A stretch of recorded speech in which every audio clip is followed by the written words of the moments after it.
What's going on, guys? Welcome to Inside the Horseshoe podcast. My name is Matt, and today we're going to be doing our first mock draft of 2023. Now, I enjoy doing mock drafts. I have a lot of fun doing them, so I'm definitely looking forward to this video.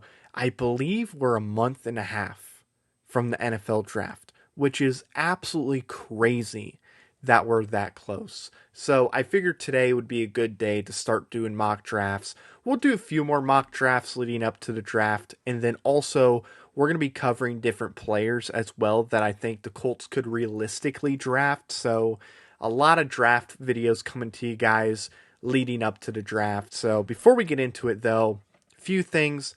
First off, this will be 5 rounds. Eventually we'll do 7 rounds, but I figured for the first mock draft, might as well do 5. I think that's a good number. And then also, no trades. I fully expect Chicago to trade down. And then also, I think there's a pretty good chance that Arizona trades down as well. And I think the Colts could trade up too. So, no trades in this mock draft. It's not going to be the same, obviously, as the NFL draft because I do believe a team like Carolina or Atlanta is going to trade up into the top 5. So it's just not going to be the same, because Chicago is not going to stay at 1. And I don't think Arizona is going to stay at 3 as well. So that being said, let's get into the mock draft. So here we go. So we got Will Anderson, C.J. Stroud, Anthony Richardson. I think one of these quarterbacks will be taken before we get to the Colts. I do not realistically see all 3 of these guys staying at 4. I think one of them is going to be selected either a pick 1 or pick 3. Maybe pick 2, depending on who's picked at number 1. So, yeah. Now, I am torn on which quarterback I would go after because with C.J. Stroud, he's the most accurate quarterback in this draft class. Very accurate, as we saw at the Combine and just throughout his couple years at Ohio State. So when you're as accurate as he is, you tend to be pretty successful in the NFL. So I think wherever he goes, he's going to be pretty successful. And then you got Anthony Richardson, who, in my opinion, while he has the lowest floor and the highest chance to be a bust out of the top 4, he has the highest ceiling. And if he reaches his potential or gets close to it, I do think he's the best quarterback in this draft class. It's just, you got to develop him. He's played 1 season. So you need to develop Anthony Richardson for at least a season before you get what he's going to be. So I am torn. I will play it safe here. I'm going to go CJ Stroud. I'll play it safe. I'd be very happy with either one of those quarterbacks. So there is that. So now we're going to move on to round 2. Now here, I think you got to go with either wide receiver, corner, edge, or offensive line. I'm going to go receiver here. I got to go Josh Downs.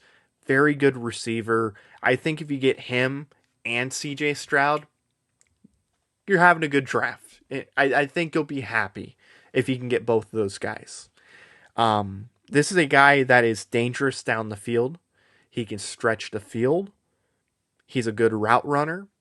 I think he'd be a really good pick here at 35. So I'm going to go with Josh Downs. Very, very good receiver. I think he could definitely be a dangerous weapon for whoever gets him. So we're going to go with him at pick number 2. So now we're going to move on to round 3. Got to go with either corner, offensive line, or edge. Now, I like Carl Brooks a lot. Very effective at Bowling Green. Yes, I know he played against MAC teams. He didn't play against the SEC or the Big Ten or the ACC. Still very productive when at Bowling Green. 12 sacks, 49 quarterback hurries, which is absolutely insane. I really like Carl Brooks. But to me, I'm going to go with Luke Weipler here. I think there is a chance Ryan Kelly is not a part of this team. I think he could be traded. I think he could be released. I think he could stay as well. Either way, I would take Luke Weipler. You look at his numbers. 1 sack allowed. his entire time at Ohio State. 7 quarterback hurries allowed.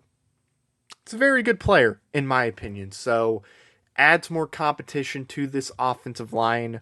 So, I'm going to go with Luke Weipler here at pick number 79. I believe it was. 3rd round pick. So, now we're going to move on to round 4. To me, corner, or you got to go with edge, or you can go defensive line in general here.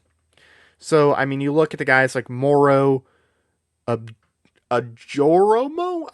I butchered that last name, but from Texas, very good player. I liked what he did there. Kobe Turner was also really good at Wake Forest, too. Jacorian Bennett is another guy to watch out for. Yasser Abdullah is another guy, too. For me, I think with this pick, I'm going to go with Yasser Abdullah. Had a really nice year at Louisville. 11 sacks, 33 hurries, 3 batted balls, 15 quarterback hits. This guy is also really athletic. Ran a 4.57 40, I believe. Good broad jump, good vertical, super athletic guy. I think whoever gets him is going to be happy. I'm going to go with him. He feels like a Chris Ballard pick anyway, so I'm going to go with Yasser Abdullah to play on the edge. And then we're going to move on to round 5. Either defensive line or corners, what I'm going to go with here. Moro would be a good pick. Kobe Turner would be a good pick. I'm going to go with Jacorian Bennett. Another really athletic player. Yes, he's small for a corner, but ran a 4.31 40-yard dash. That's really good. Really good vertical. He makes it up with his athleticism. So I'm going to go with Jacorian Bennett. Again, another guy that Chris Ballard would love. I'm going to go with him. So Jacorian Bennett. And then we're going to move on to our final pick. I'm going to go Kobe Turner here. So looking at his numbers, really good player. 3 sacks, 4 quarterback hits, 27 hurries, 4 batted balls. He's playing against some really nice quarterbacks too. Like the ACC, yeah, not as good of a conference as, say, the SEC or the Big Ten. But they had some dudes at quarterback, man. I mean, you got Sam Howell, you got Devin Leary. I'm going to go with Kobe Turner here. Did very good. Productive player throughout his entire time at Wake Forest. He was a player that if he did not declare for the NFL draft and he just decided that he was going to transfer, I'm a Notre Dame guy. I wanted him at Notre Dame. Would have made the defensive line even better. So I'm going to go Kobe Turner here at pick number 164. And that is going to do it for a mock draft. Again, as soon as it pops up, there we go. We're going to go through our mock draft. Get out of here. I don't care about your exclusive. Get out of here. So, first pick, CJ Stroud. Every Colts fan will agree. Got to go quarterback. What quarterback that will be, they all have different opinions. But I'm going to go CJ Stroud with our first pick. Then Josh Downs. Then Luke Weipler. Then Yasser Abdullah, then Jacorian Bennett, and then to cap it off, Kobe Turner is the guys I'm going to go with. And that is going to do it, guys. Thank you so much for watching this video. If you're new or if you haven't already, I would greatly appreciate if you would click that subscribe button. Also, click the bell icon. That way you're notified when I upload a video or when I go live. For some reason, YouTube doesn't alert people when somebody they're subscribed to goes live. So make sure you click the bell icon. That way you can catch every video I upload. Or if I go live one day, then you'll know when I go live. If you liked the video, smack the like button. Leave your thoughts and comments down below. Do you agree with my mock draft? Who would you pick instead? What is your mock draft? Let me know in the comments down below. And if you have a Twitter, make sure you follow me on Twitter at horseshoe_pod. There is a link in the description down below. So thank you very much for watching. I've been Matt, Bleed Blue, and we'll see you next time. Bye-bye. Thank you very much for watching this video. If you like it, make sure you watch one of these other two videos. They're cool. Also, if you're new, please click the subscribe button as well as the bell icon. I greatly appreciate your support.